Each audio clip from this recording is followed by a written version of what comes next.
Acute coronary syndrome, or ACS, is a critical diagnosis to consider in all individuals presenting with acute chest pain. It's caused by a sudden reduction in coronary blood flow, known as cardiac ischemia. In most cases, this sudden reduction results from the rupture or erosion of an atherosclerotic plaque, which triggers thrombosis.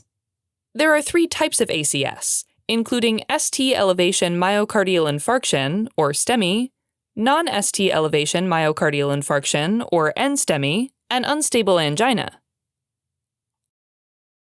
Enjoying our Osmosis videos? Unlock your full potential with an Osmosis subscription. Get unlimited access to every Osmosis feature and resource with a free 7-day trial. Now, if your patient presents with a chief concern suggesting acute coronary syndrome, first perform an ABCDE assessment to determine if they're unstable or stable. If unstable, stabilize their airway, breathing, and circulation, which might require endotracheal intubation and mechanical ventilation. Next, obtain IV access and start continuous vital sign monitoring and cardiac telemetry. Finally, ensure that a defibrillator is available and the defibrillator pads are in place. Okay, now that we've covered the approach to unstable patients, let's return to the ABCDE assessment and focus on stable individuals. If your patient is stable, obtain a focused history and physical examination. Patients often describe chest pain along with chest discomfort, pressure, or tightness, like something heavy is sitting on their chest. Often, this feeling doesn't stay in one place. It can radiate down the left arm, up into the neck, or even to the jaw. When the pain is due to acute cardiac ischemia, it tends to get worse with exertion, doesn't go away with rest, and doesn't change with movement or position. Along with chest pain, individuals might report nonspecific symptoms, such as shortness of breath, sweating, epigastric pain, or nausea.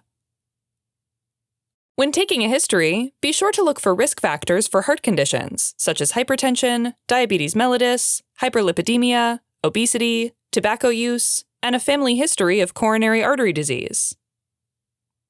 Individuals with ACS might have a completely normal physical exam, but they can also present with dyspnea, tachycardia, and diaphoresis. Findings can also vary based on the location and extent of heart damage.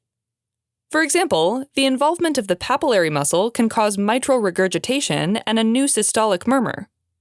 On the flip side, extensive damage to the heart muscle can lead to heart failure and signs like jugular venous distension, hepatomegaly, lung crackles, and lower extremity edema. At this point, you should suspect ACS, so act fast. Immediately order a 12-lead ECG and check cardiac troponin, which is a serum marker of myocardial injury. Make sure to obtain the ECG within 10 minutes of the patient's arrival. Do not delay it for history taking or physical examination. Time is critical. As you're doing this, begin initial management, since assessment and treatment should happen simultaneously. Start by obtaining IV access and setting up continuous vital sign monitoring with cardiac telemetry. If needed, provide supplemental oxygen to maintain saturation above 90%. Initial management also includes several key medications. Have the patient chew a high-dose aspirin to inhibit platelet aggregation and give sublingual nitroglycerin to improve coronary blood flow and relieve chest pain. To help stabilize the plaque-impairing blood flow, administer a high-intensity statin. Finally, if there are no contraindications, such as acute heart failure or heart block, give a beta blocker to reduce myocardial oxygen demand. If the chest pain persists despite nitroglycerin, think of IV morphine for additional relief. As soon as you receive ECG results, you need to assess the type of ACS. First, let's focus on STEMI. STEMI occurs due to complete acute blockage of a coronary artery, leading to infarction.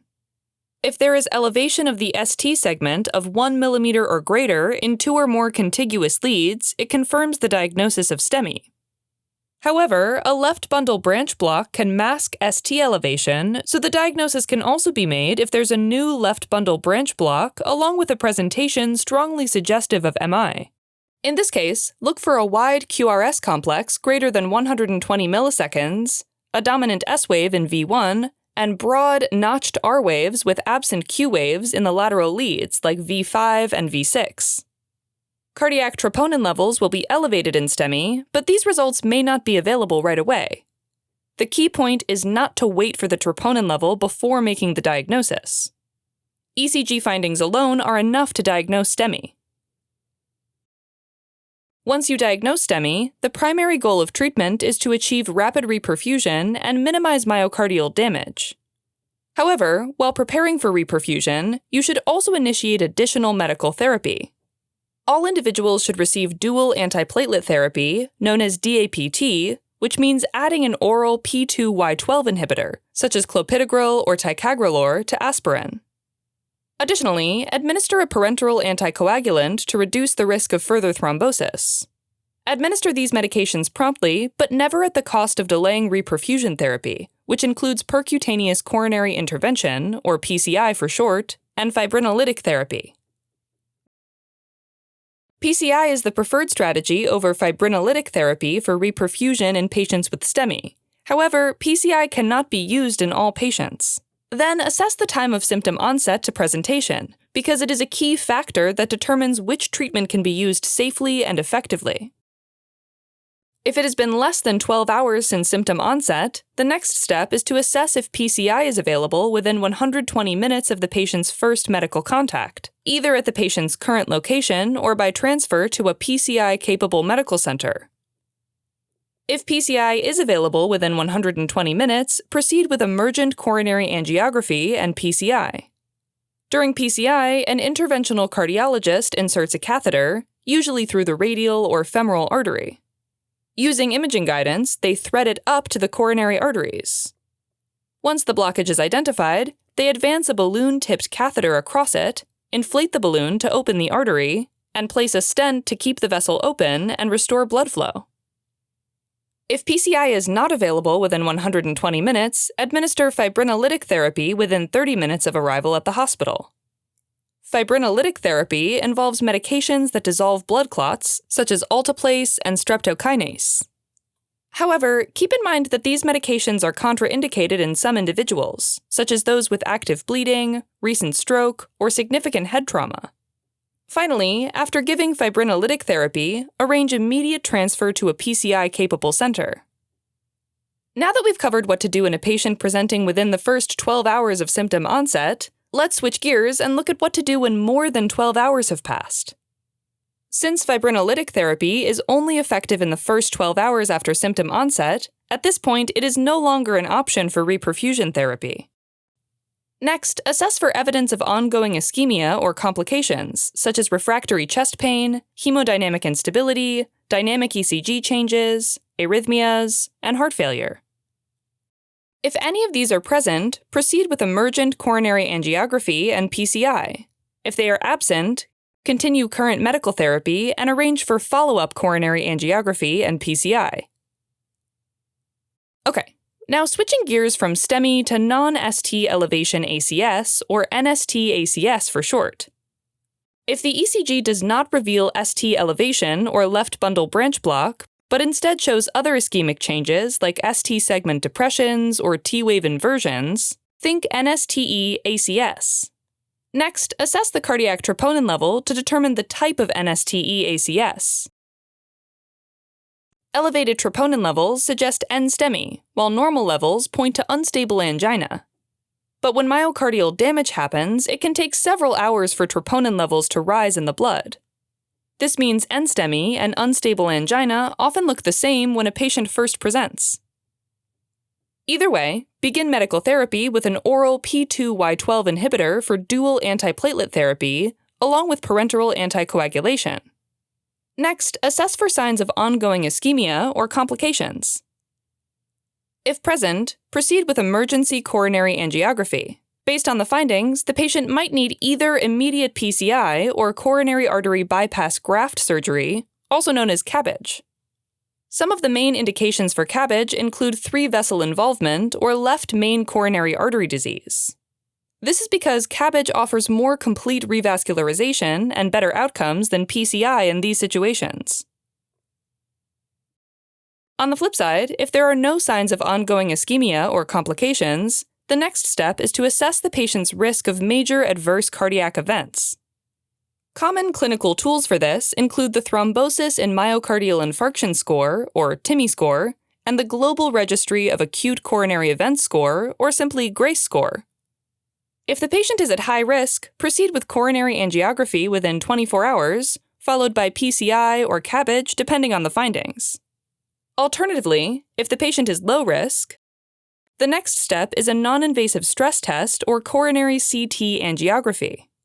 If the results are abnormal, move forward with coronary angiography with PCI or CABG as indicated.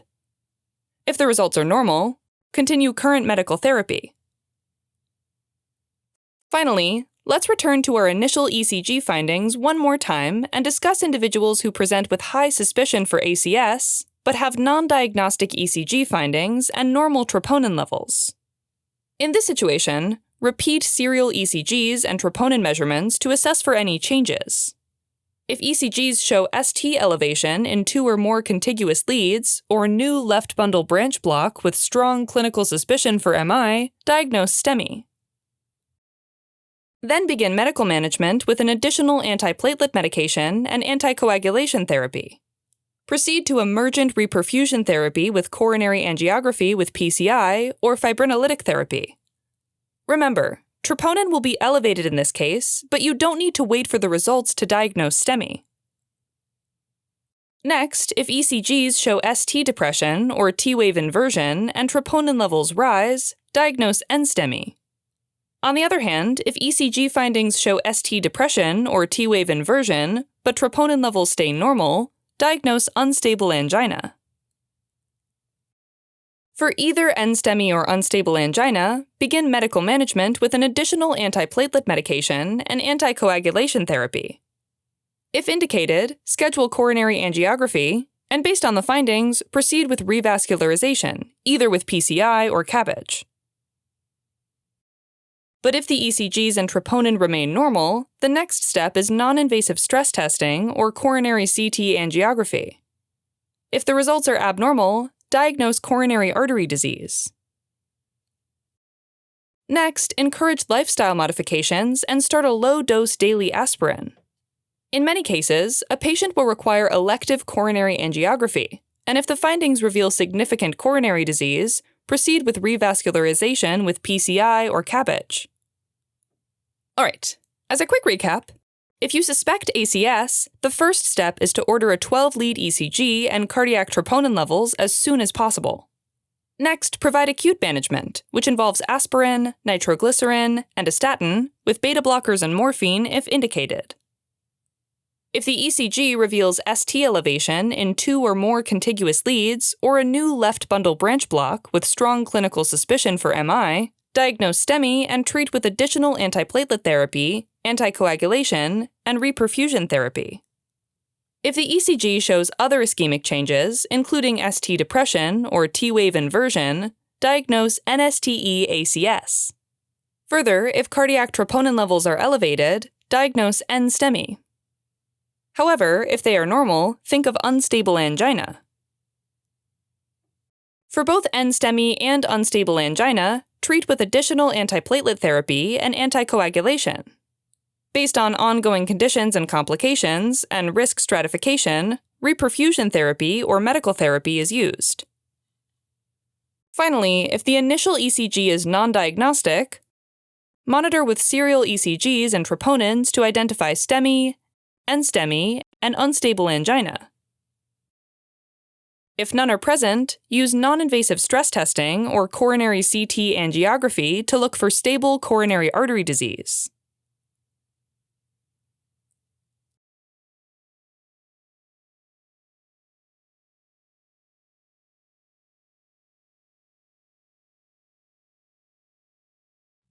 Helping current and future clinicians focus, learn, retain, and thrive.